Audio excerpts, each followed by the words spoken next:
Russian soldiers whose comrades are dying en masse are tonight appealing directly to the Russian president for help. Our command has replenished our unit with new mobilized 6 times now. This is evidence of the incompetence of our superiors and of the whole unit. Please help. There is nowhere else to turn. Just to break that down, these mobilized men are saying that their unit has been replenished 6 times. Think about all that death. It is horrific. And what is most significant about this appeal is that they directly, as mobilized men, are calling their commanders incompetent and directing that entire thing, not just a telegram for a random post, directly to Putin for him to see it.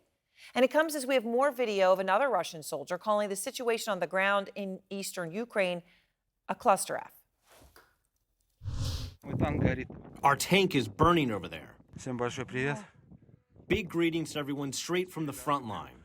First-hand evidence of what's happening here. It is a cluster, but we are pushing. Holy glory to Russia. These damning videos coming as inside Russia itself, the brutal Wagner Group is purportedly turning to students from Moscow in order to fill its ranks. Now, we understand that the students in question here are in 10th grade. And I want to emphasize the significance of the fact that these boys are in Moscow, which is the region that has sent the least fighters to the front line, the region that has been kept the most isolated from the effects of the war, where more elite live. This is the video of what's believed to be a Wagner fighter. His face is covered, he's in a classroom, and he is lecturing students on so-called contract service. Now, the students were forced to fill out, we understand, this survey, showing it to you on the screen. It asks for their personal information, also the contact information of their parents. It also asks, do you have any relatives who are living in hostile countries? And what is your level of physical fitness? Do you possess any basic military skills? And those are elaborated as tactical first aid or shooting. Now, I want to mention CNN can't independently verify the claims, but this push for more recruits for the Wagner Group, not even the Russian formal military, comes as Putin is continuing to crack down on dissent. Today, a former top deputy of jailed opposition leader Alexei Navalny appeared in a Russian courtroom. Her name is Lilia Chanaseva.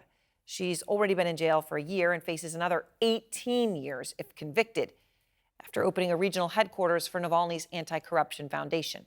That foundation has uncovered example after example of corruption from Putin and his inner circle. Out front now, Anna Veduta, the vice president of Alexei Navalny's Anti-Corruption Foundation and a former spokesperson for Navalny. And Anna, I very much appreciate your time.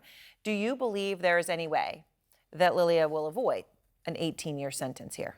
Well, unfortunately, we don't have, any evidence that would suggest that she would avoid that, because the way she's been treated for all this time, the way that she's been put into this detention center instead of being under house arrest, for example, because this is the measure which is implied when the prosecutors are afraid that the person will try to escape the country, try to escape the justice. But Lilia is on the opposite. She was always very vocal about her staying in Russia, not going anywhere, and not leaving her country and not leaving her region. So this, and then the fact that she was not allowed to talk to her parents on the phone, not to have visits with them, with her parents and with her husband for all the 16 months behind the bars.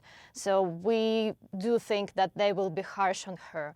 And this is why they have been so harsh on her, because she's a very talented opposition politician. She was very effective in what she was doing. She was very successful in gathering rallies against the corruption in her region. She was investigating corruption of the officials in her region. She was a very effective manager of the headquarters of the regional campaign in Ufa. And I know that this, of course, her situation right now is coming ahead of, of Navalny's, again, I use the word trial with great quotation marks, is coming up as well. And he is currently in solitary confinement in a maximum security Russian penal colony. His recent tweet, Anna, was, which I want to be clear to everybody when I say this, he can't tweet. It's when he's able to get a message out and someone else can put that tweet out for him. It was, the main torment of imprisonment is, of course, the inability to see the faces of your family, to talk to your loved ones.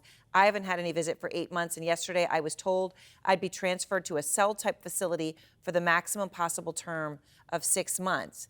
So he says he wouldn't have had a visitor then for a year. Of course, his health is suffering.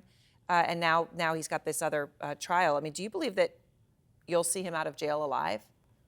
Of course, I believe I will see him out of jail alive, but we also understand that his sentence is a life sentence in terms that it's either his life sentence or Putin's. So as long as Putin is in the office, Navalny will not see freedom. But we do believe that we will see him free one day, and we will get the Putin out of Kremlin and, of course, out of Ukraine. And I know, Anna, obviously you know Lilia very well, and she made the decision to stay. I know if you were to go back now, you would be arrested. You can't go back. You know what would await you at this point. Are there others who are still continuing to try to stay in Russia and continue this fight? Of course, there are a lot of people, there are still people who are protesting against the war right now in Russia, and there are a lot of people in detention, political prisons, who've been protesting, opposing this government and this war.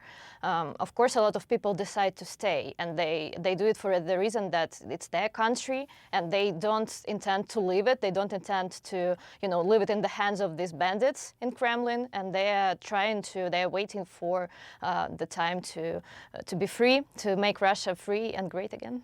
All right. Well, Anna, thank you very much. I appreciate your time and coming out and speaking about your friends and your colleagues who you know so well who are suffering through this. Thank you. Thank you so much. Free Navalny.